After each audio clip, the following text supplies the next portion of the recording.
ایک آیت ہے جس کا غلط مفہوم لیا جاتا ہے، لا اکراہ فی الدین۔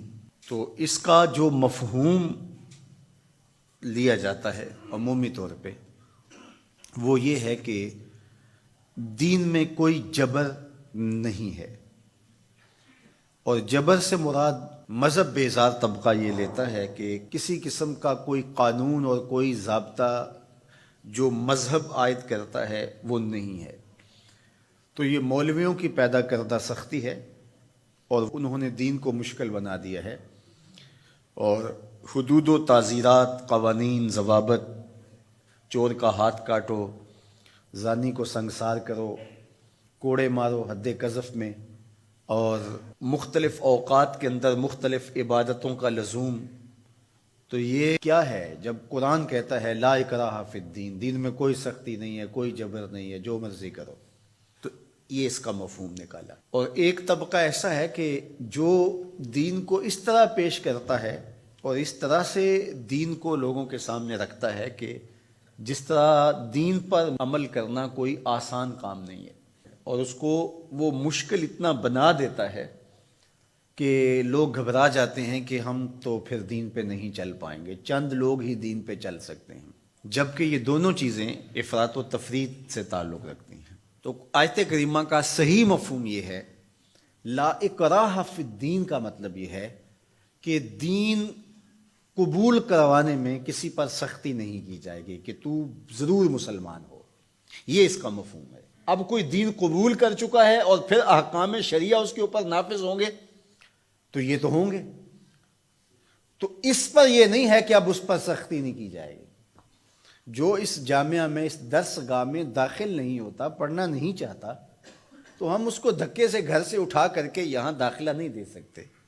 جس کی مرضی ہو آئے اور جس کی مرضی ہو نہ آئے، لیکن جو شخص یہاں آ کے داخل ہو گیا، پھر یہاں جو ہم نے ضوابط اور قوانین بنائے ہیں ان کا وہ پابند ہوگا، اس لیے کہ وہ اپنی مرضی سے آیا ہے اور اس نے یہاں آ کر کے داخلہ لیا ہے۔ تو اب وہ کہے کہ میں نہیں مانتا، تو وہ باغی کہلائے گا۔ تو اسلام کے اندر کسی کو سختی سے داخل نہیں کیا جائے گا، ترغیب دی جائے گی۔ اور قرآن مجید کی اس آیت کریمہ کو اگر پورا پڑھیں تو سارا مفہوم واضح ہے۔ لا اکراہ فی الدین، دین لانے کے حوالے سے کوئی زبردستی نہیں ہے۔ قد تبین الرشد من الغی، ہدایت کا راستہ گمراہی سے ممتاز ہو کے واضح ہو چکا ہے۔ اب جس کا جی چاہے وہ ایمان لائے اور جس کا جی چاہے وہ کفر کرے، یہ اس کی مرضی ہے۔ اگر اللہ چاہتا تو کسی کے دل میں کفر پیدا ہی نہ ہوتا، سب مسلمان ہوتے، لیکن اللہ تعالیٰ جل شانہ کی حکمت یہ نہیں ہے۔ انا ہدیناہ السبیل اما شاکرا و اما کفورا، ہم نے حق کے راستے واضح کر دیے، اب جس کی مرضی ہو وہ کفر کے راستے پہ چلے، جس کی مرضی ہو وہ اسلام کے راستے پہ چلے۔ اس کی اس مرضی کی وجہ سے ہی تو جزا و سزا ہے۔